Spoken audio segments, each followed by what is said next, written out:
Okay, it says it's live. Okay, there we go.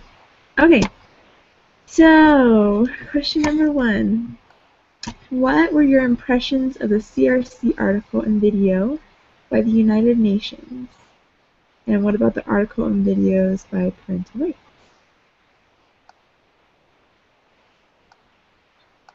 So I think this goes along with what we've been talking about, the persuasive writing. I think it goes along with the videos as well. It doesn't make it sound so bad Yeah, when you watch the videos from the United Nations. It makes you really think about what else are we being so deceived about, you know? Like, what yeah, else am I totally oblivious and know nothing really about? It's scary. yeah, definitely. I agree. I hadn't even heard of this before. So to hear that it was in such a swift motion and that most countries had adopted it and stuff makes me feel like maybe I need to turn the news on more. I don't know. Maybe Right. be a little more educated about what's happening because it's not. I mean, it didn't maybe seem to affect me when I was in high school because I didn't really, I was the child, so whatever. But now that I'm like building my family and stuff, now it's really concerning. I don't know. It's funny how your priorities change as you get older. Seriously, absolutely. It does make you want to listen to the news, but how much is of the news is swayed, you know? Like True. what news reports can you truly trust? And then I guess if there's an article or something that you see that does concern you, you honestly have to go do in your own research because I mean, you go Yeah. to Fox News and my goodness, it's completely swayed in one Yeah. direction and I'm sure CNN is the same way. So I don't even watch the news anymore and it's really bad and I should because we need to be more involved. Yeah. But perhaps there's something out there that is more reliable. I don't know. Sorry, I'm getting off topic. No, you're okay. Is your microphone working, Madison?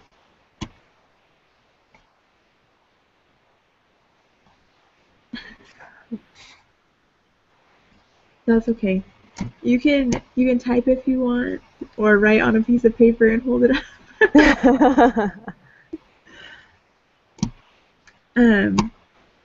So while she's getting that figured out, they both, I don't know, the parental rights video was made a lot of sense in my head. Some of the things that they were like clarifying, even after reading the CRC like articles and stuff, there was still so many questions in my mind. And so I don't know if the parental rights ladies were just interpreting it their own way or if that's really what it was like going for.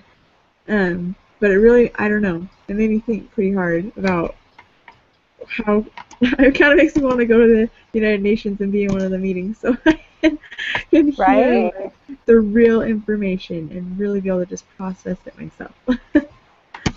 Maybe we can send the Seriously. prophet and he can interpret for us how Heavenly Father wants it to be. Oh, Yeah. so you have traveled to countries.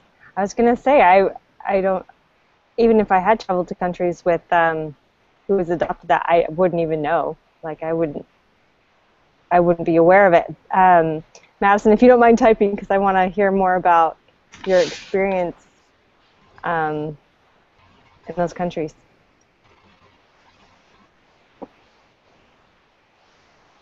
Yeah, how did you ask someone or could you like see that the CRC was in place in the other countries? Like how does that I'm assuming it would be, well, I don't know. Would it be that obvious unless it came down to a legal situation that that was something that the country was living by?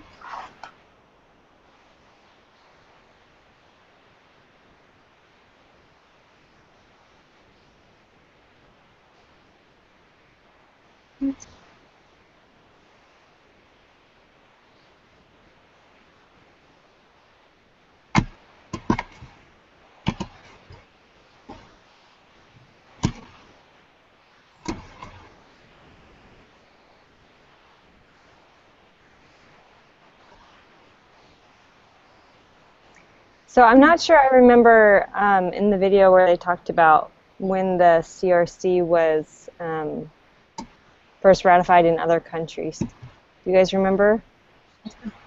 Not an exact date. I feel like there's so many countries to have adopted it, though it shouldn't have been too long ago. Yeah, I was thinking maybe the 90s. It makes you wonder who is writing these and what childhood experiences they went through to write in all these other things to make it so children have so many rights. I wonder if they're even parents themselves. Do you know what I mean? They maybe had a rough childhood and they wanted to, I don't know, like what would inspire people to write certain things? I mean, I understand children should have rights and they should be protected completely, but the whole thing about the religion where a child can go to court because their parents make them go to church? Yeah, What? I don't even know. Like, why even have parents? If you're gonna have so many freedoms, you might as well just say, here's some basic guidelines to be a good person. Now, live your life, because if I tell you to do Exactly. anything and you don't agree with me, I'm gonna be sued and we're gonna have a lot of problems. So, just stay, Exactly. keep the love in the house. Do what you Yeah. want, I guess. I don't know. So Madison, you said teens act on impulses. Yeah, that's true. And what if they don't realize what they're doing as they um, sue their parents as a 16-year-old that it's going to ruin their life and their relationships? I mean, come on. They don't really Mhm. understand that far. Like you're saying, their brains don't understand completely the consequences of what they're doing. That's why I don't know. Isn't that why we have psychologists and all those kinds of things that teach us how to raise children the right way? And but why even bother? Have everyone go to daycare, have them be raised there. I don't understand. I can see how, like, if you were in an abusive situation or something, how you would want to have maybe some of these laws to come back and say, like, look, I'm 15, I've been in my household for all these years, my parents are abusive, I need some freedoms, to have some rights to maybe get out of this situation. But I feel like that's already sort of in play. Like, that's why there's foster homes, that's why there's, like, all these other options. So I don't know. I think this is maybe an extreme approach to letting children know what, like, when it gets that bad, what their rights are. I don't know. Oh, absolutely. Well, and I guess again, maybe I should be more knowledgeable, but I had no idea the impact of the United Nations. To have something Mm. ratified here and that judges have to obey the ruling of this document is very frightening. It really made me want to get up and do something about it, and it was very interesting because I was like, I can't let this happen. um, yeah, I I've been to the United Nations. I went when I was in high school. Not, I mean, there was nobody there. We were just touring the building. And even then, I didn't realize what a significant place I was standing in. That so many documents, like, people come from all over to discuss these documents that can override our Constitution. Like, I had no idea, like, where I was really standing, I guess. I feel like I would have asked a lot more questions and wanted to be way more informed when I was there. Then like, if I were to go now, I have so many questions about what was happening and what was currently being discussed. And, I don't know. yeah, it's crazy. Let's see.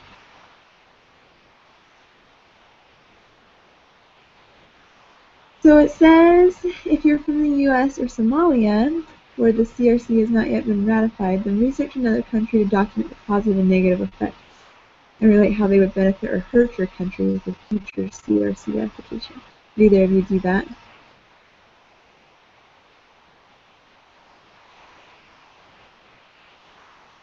No, I didn't. I Sorry. didn't know. That's okay. Positive and negative effects.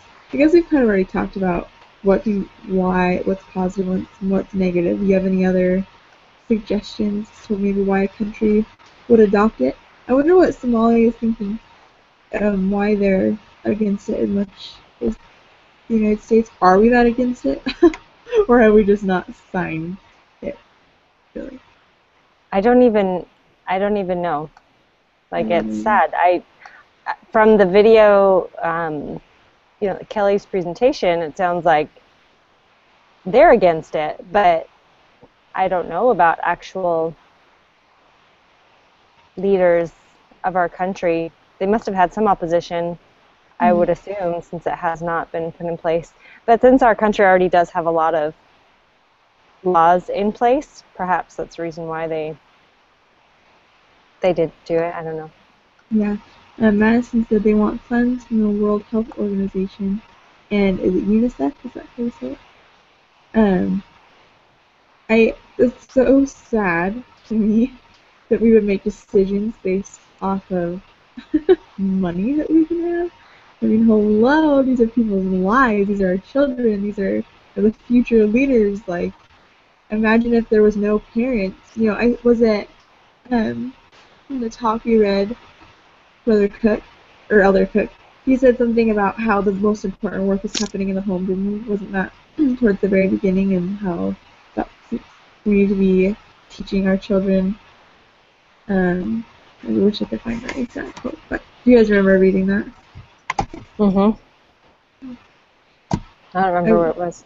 I wish we could take that to the UN and testify that that's true. And be Crystal. Oh, Madison, you bring up a really good point about the ambassadors not understanding the meaning of words, some of the words. That is so important, because I can just imagine not having English as your first language, or I assume they do it in English, and they bring up this word which to you means something completely different of what it means to somebody else, and they're thinking, oh, this is fantastic, we got to do this, and they're like, no, this is not what you think. And she talked about that they do have people who help them understand. I wonder how many people there are that actually do help them understand, because it sounds like it's a very large gathering. So how many people are there helping them to understand the meaning of these words? Yeah, because at surface level, I mean, you're saying, oh, these are the rights for children so that they can be protected and from all these bad laws, and they can be loved and have all, So if you're in a meeting and that's what you're hearing, and those are only the parts that you're really understanding, you could see why someone would say, absolutely, like, why would we not sign it, I didn't really think about that. Okay, so how did Kelly's presentation help our understanding of the ecological approach to family advocacy? Okay, I thought it was, because this goes along with our reading, I think, with the ecological systems, right? So it really goes to show that we are more influenced on the outer circles. I mean, not more influenced. I think your family unit is still very influential, obviously, but even though it's going farther and farther out, the United Nations is probably the farthest we can go in that system. But what an impact it does have on our lives. So being an advocate, I guess you'd have to choose where you would fight your battles. I mean, you can fight them at home, and you can teach them at home, which is very important for children and family, but I think it's important to step up. Like she was saying, the next 5 years, things are going to get so bad, she thinks, that we need to really step up and go outside of just our family unit and start advocating in our schools, and maybe going even farther and doing that research for the UN, not for the UN, but about what they're doing. Yeah, I never had really, I guess, I mean, I always thought of the outer layer as just like laws, as in like the speed limit type laws. Like, I never really like thought about Mm-hmm. it as like all these policies that are in place that I don't know. Maybe it's because I'm from small town and I just have this very LDS mind frame, This class has been very enlightening to things that are happening other places, or just even in my own backyard that I didn't really know was happening. So it does, you're right, it makes me want to get up and maybe, it makes me want to figure out now how I can advocate at a higher level, how I can be really effective so that as I go through life and I really form my opinions and how I can advocate, then when I get there, hopefully, to the higher levels, that I'm really firm in my, not just firm, but able to explain things so well that I can be influential, not just sharing my opinion. Yeah, absolutely. I think the assignment where we had to do our persuasive writing about an issue, it really opened my eyes at how poorly I am at persuasive writing. I'm not very good, and I wasn't able to flow it all together. I had my husband read it, and he was like, it was fine. Like to me, I was like, oh, this is good. I'm gonna, maybe someone will actually read this. And he said it didn't flow. It wasn't story catching, and I'm thinking, maybe that's something I need to work on, work on storytelling, because I think that's the basis. We need to capture people's emotions. And I think that's where, at least for me personally, I don't think I'm going to be going to the UN anytime soon. But maybe I could have a blog and talk Yeah, about the things that I have learned, or I could study issues. But no one's going to read it if it's boring. So, yeah. sorry. Again, I'm getting off No, topic a lot. no, that's okay. That's funny. That is the same way. Like I'm like writing it and rethinking it and erasing and rewriting. And even when I was done, I was like, ah, I wouldn't read this, but I don't know. Yep, that was me too. That's funny. Okay, next question. What system or level do you personally feel would be the most difficult to advocate and why?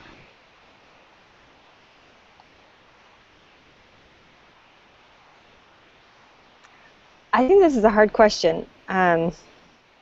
Oh, Madison Okay, Madison says, said micro because you are working with governments and they can be stubborn and hard to change. A lot of the systems are correct. Yeah, yeah, I think that sums that up pretty well. it would be frustrating, I think, because you're wanting to make changes. And that I've never been into politics. I've given up. I'm not Republican or Democratic because I'm not faithful in the system right now. And that's the wrong way to think about it, because even though it would be hard to go on the macro, I think that's where a lot of the changes actually will happen. Yes, we can go to our schools and make a few changes there, but they are bound by laws higher than them. Yeah, So I think that's very true, Madison. I think it'd be really difficult to work yeah. in that system. I think each level kind of has its own difficulties. Like if your children are rebellious, it would be hard in your family to really advocate, certain ways. And then we read that story about the fence. Well, was it Kelly that talked about the fence in the schoolyard and how the principal was just like adamant about not having this fence. Hello, why not? Yeah. Fence. You're not changing too much, but I mean, anytime you're gonna run into somebody that's just gonna be absolutely against what you're saying, it's gonna be difficult. But the macro would be the hardest because these are super influential people that you're trying to persuade another way, and they're usually pretty, they're where they are because they have strong beliefs. So for a little Wyoming girl to come in and try to tell them what to think, I don't think they would necessarily just be swayed by my smile. It's a pretty good smile. I don't know. Yeah, I agree. I think that would be. I think you have a point. I think every system will have its challenges. I've never stood up for anything. I haven't done anything. And I think it's because I'm scared, or I think someone else will take care of it, or Yeah. I don't believe it's as big of an issue as people are making it. But Hmm. this class has really opened my eyes that things are not getting better, they're getting worse. And we perhaps we need to find a system that we're comfortable with being that advocate and just go for it, you know? Yeah. And because of the individualistic culture that we live in, I mean, everybody's just so, it's all about me, do what's best for me, that it's hard to help others see like the big picture and how it's affecting not just your family, it's not just your decision doesn't just affect you, it's going to affect everybody and for a long time, lots of generations. Okay, anything else on that? Okay. Last question. What system or level do you personally feel is the most important to advocate? Did I? Yeah, the most important. Okay. Another the same question? Okay. So the last one was about which one's the most difficult, and then this is the one what's the most important. And Madison said the micro level because your family is most important. It's more personal, and motivates you to get involved. That's exactly what I was going to say too. Yeah, me too. Um, I think that it's important to be super influential on a higher level, but if we each spoke to our families and advocated within our families, even like our grandparents and aunts and uncles, if every one of us could get our family unit to advocate pretty soon. I mean, even if all the BYU Idaho students could get all of their families to advocate, that's a lot of people that would just be standing for not only for the church and what the church believes, but for family in general. I mean, I kind of think of it as tithing. There's so many members of the church. If everybody even paid $1 of their tithing, think of how much money that is every month. So same thing. If we can get all these people to advocate in our families, and then everybody multiplies and replenishes as best they can, then there you go. That's a ton of people. It reminds me of a ripple effect, you know? Just Hmm. one person can actually make a difference, but they do have to influence those around them, which actually can be hard too, I think. I'm thinking of my siblings, and I think if I tried to talk to them about these issues, I think they would block me out, to be honest. Um, so I would need a different approach, because I think that's a really, really good point, that if we could even just get our families, and then they could influence their friends, and then they could, Yeah. but everything has its obstacles. I think Yeah. that's a good point. For sure. Well, so my in-laws are Southern Baptists, and so I mean, even that poses a good difference. Like when I explain myself, I have to explain in a very different way so that they don't think I'm just trying to impose being Mormon on them, but that it's Mm-hmm. really something that I'm like passionate about, something that really matters. It's not just the church brainwashing me. Mm-hmm. So, okay. Anything else you guys want to talk about before we wrap up? Madison said, I thought it was interesting in the movie. It says children are born with rights. So shouldn't the child in the womb have rights to live and have a chance to be an active citizen? It's just interesting how they think. Oh True. my goodness, so well spoken. Seriously, Yeah. I I agree. am. I kind of. I don't know. I had a similar thought process, pretty much the same thing when I was thinking about that. That they have all these policies in place that they think are the right policy, but so many of them do contradict themselves like that. And do they not realize that they're contradicting themselves, or are they just trying to please everybody, and so they think they can get away with it? I don't know. Interesting. Yeah, I don't know. People's moral grounds are strange sometimes. Yeah, definitely. I don't know. That's a good question. Um. Okay. Does someone want to recap? Cindy, do you mind recapping so Madison doesn't have to type Yeah, 3 or 4 sure. I paragraphs? didn't type it out, but I'll try to sum up.